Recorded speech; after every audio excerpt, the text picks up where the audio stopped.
শ্রী শ্রী পরমহংসদেব বলেছেন, মনটি দুধের মতো। সেই মনকে যদি সংসার জলে ফেলে রাখো তাহলে দুধে জলে মিশে যাবে।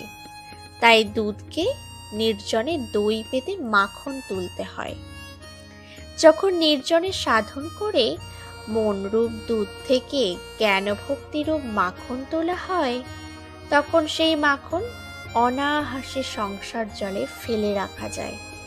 সে মাখন কখনো সংসার জলের সঙ্গে মিশে যাবে না, জলের ওপর নির্লিপ্ত হয়ে ভাসবে।